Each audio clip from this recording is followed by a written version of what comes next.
Hello and welcome to At Odds, brought to you by Unibet. I'm Nathan Stremple. It's great to be in the chair this week for Russell Barwick, and I'm joined by three legends, all played for Australia. Got Hammer Jr. and Spider here ready to go in their respective sports. Boys, how are we? Big week in sport, isn't it, gentlemen? Great to be here, and what a big day it was on Saturday. Just getting over it now. The Unibet lock-in. Oh yeah, but State of Origin this week in Perth, so looking forward to that, and plenty of soccer floating around too. The Matildas are flying. Matilda's well and truly flying. I'm excited to be in the chair. I hear it's rumours because Russ Barwick's tipping's way off, but yeah, you haven't got much to 100%. beat, so don't worry about that. that's good. It's nice to have my shiny head in the chair. Let's get straight into it and go around the grounds. Obviously, in NRL, the State of Origin this week, Junior. It's a big one coming up. Yeah, over to Perth for NRL game number 2. And New South Wales, Freddie Fittler's job's on the line, I think. What's he made? 6 changes, 3 unforced and 3 forced because of injury. But I suppose the big thing is dropping Latrell Mitchell. To me, he's one of the most dangerous players in Australia. What do you reckon, Spire? Yeah, I think it's a strange one because he's a try-scoring machine, isn't he? And in big games like this, he normally comes good. I've read a little bit into it. Look, there's got to be something else to it. It can't be just form and it can't be just that first match. But obviously they're keeping that quiet.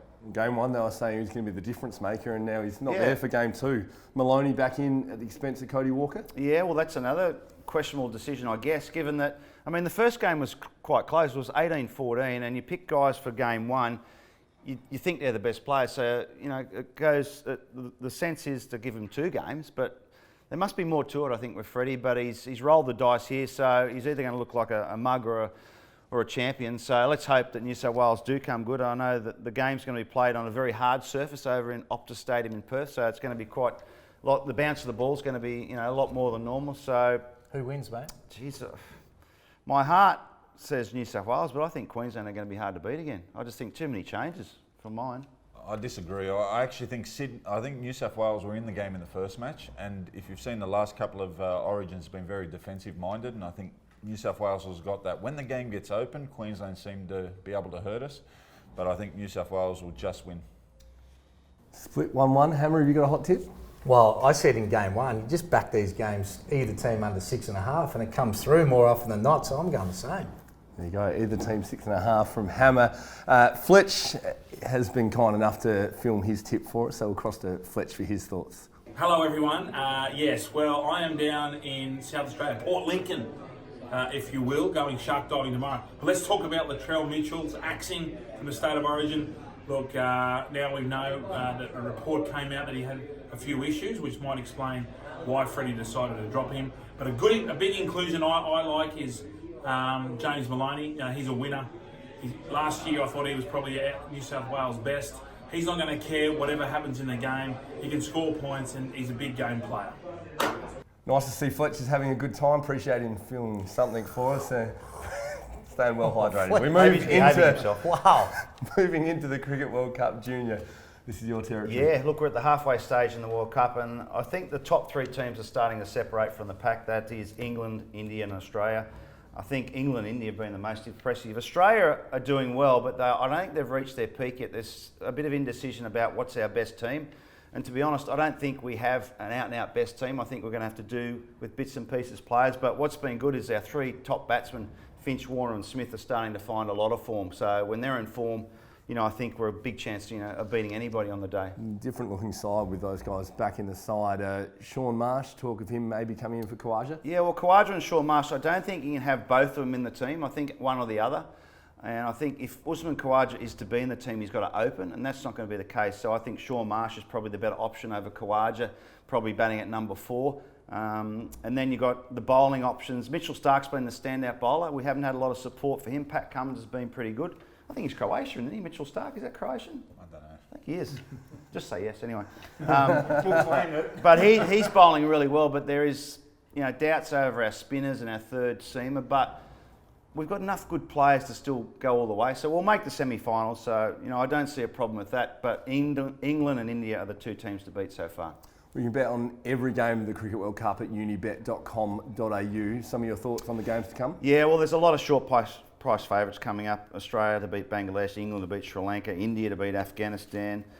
The game that could go either way is the West Indies and New Zealand coming up, and both those teams, if they win that game, it's going to go a long way to making the semis. If the West Indies lose, they're out. So a lot of pressure on them, but I think New Zealand will be a bit too consistent for New Zealand. No. New Zealand too consistent. New Zealand too consistent for the West Indies. There we go. I'll get that right, yeah. West Indies, lots of short form players, but how they come together, the group will be one to watch. Jumping off from cricket and over into the AFL, Hammer, Spider, you both get around the AFL, buy around, a few less games at the moment. Yeah, but exciting as well. Getting a good stage of the season where you can start to get a little bit of form. And we're starting with West Coast against Essendon. And West Coast have got a great home record. They dominate over there. They're 5-1.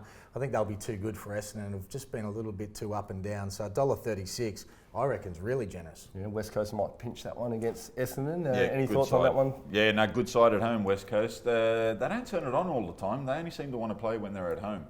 But problem is, these guys, when we're having a bet, we're looking at the win and we're looking at the margins. Problem is these guys can't kick straight and they always kill the punters with the margins. It's a minor detail. Well, it's a big detail if you're taking overs and you're always falling short by 2. Kick straight, boys, please. Between those big tall ones.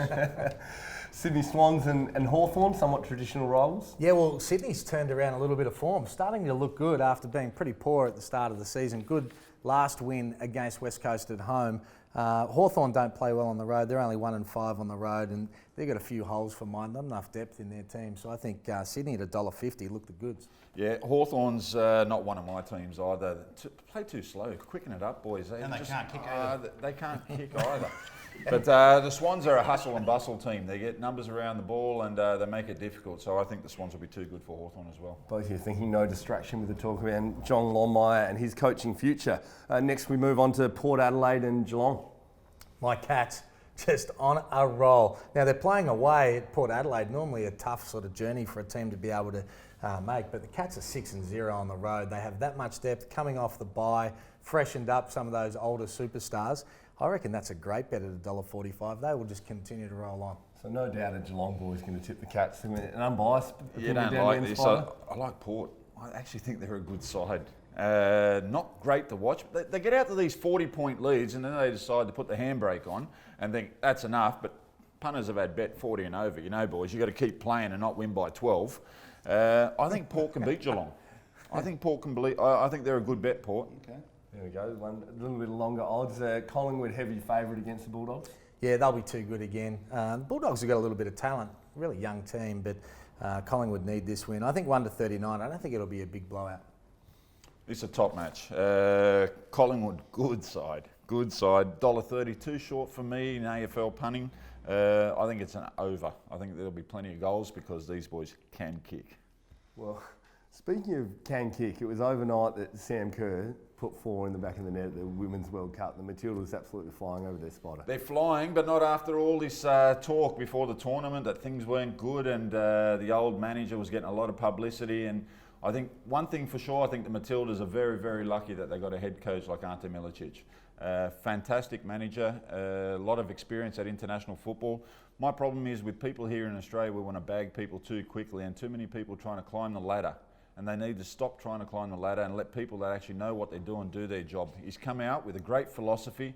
The girls have bought into what he's doing. They lost the first game. Yes, they weren't great. Were they great in the second game? No, they weren't. But they have a consistency of a philosophy of how they want to play, how the team's going to score goals, get the ball to Sam Kerr. And as the tournament's gone on, they've got better and better. And the haters and the slaggers, shut up and support. Can they win it? Look, they're good enough to win it. The style of football is good enough to win it. Yeah, they're going to give away chances, but geez, they're entertaining, aren't they? They're not boring. They're much better to watch than what they were before, and they're doing it at the World Cup. The challenge comes now in the quarter-final. Only 2 European teams have been beaten in the entire World Cup so far, and they come up against the European team in the quarters. Yeah, but look, we're one of the favourites as well. We've got a very good side. It's young, it's dynamic. I'm sure Ante's got a match plan. He would look at the analysis of how we can beat these sides, and what you see is happening is that we're getting the ball into wide areas to our quick players, and the ball's getting played across quickly to Sam Kerr, and she's very good at losing players. So, you know, Norway's going to be a difficult match, but I think the girls are on a roll, and I think he's got this siege mentality happening at the moment, us against the rest, and I think it's working. Spider says the Matildas can get it done. Moving into basketball, and both overseas, the Raptors getting it done in the NBA, but so much attention locally as well. Hammer, LaMelo Ball coming to the NBL, RJ Hampton as well. Well, I mean, how huge is it with the NBA? So many superstars that are off contract at the same time. Obviously, Anthony Davis has gone to the Lakers to join up with LeBron. They've made their trades. They've got enough room for another superstar. We don't know where Kawhi Leonard's going, Jimmy Butler, Kyrie Irving. Chris Paul and James Harden won't play together. I wouldn't want to play with either of them, to be honest. So it'll be interesting to see where they go. But onto the NBL, and LaMelo Ball, I don't know what he's going to be like as a player, but he's going to create that much with his old man, that much content for the basketball show. It'll be unbelievable. But two young superstars deciding to come to the NBL instead of going to major colleges is a massive injection for Australian basketball. So much to play out, it's hard to say, but the Warriors, KD injured, Klay Thompson injured, so who's your favourite? Who do you start tipping when you're looking at next NBA season, and same with the NBL? You've just got to wait for both, I reckon. Still, it's so up in the air for the NBA. But for the NBL, there's so many teams that have great chances, but still major pieces that have to be put into each team as well. So way too early to make predictions, but I can't wait for the pre-season. Those that do want to make a prediction, unibet.com.au. And moving now into racing. Yes. It's probably the last day of the carnival in Brisbane this week, the Group 1 Tats Tiara for the mares. Great race, typical mares race. I think it's about 5-1 the field. It's Godolphin versus Waller. Godolphin have got the two top fancies, Pahutakawa and Savatiano. Waller's got about 6 in there. You like Egg Tart a little bit. He's got Egg Tart, Eckstein and Vincibella, Prompt Response. I think the Godolphin runners will fight it out, but watch out for Sprite. My old favourite Sprite at about 14-1, flashing home. It's going to run the distance? It'll run the distance all right.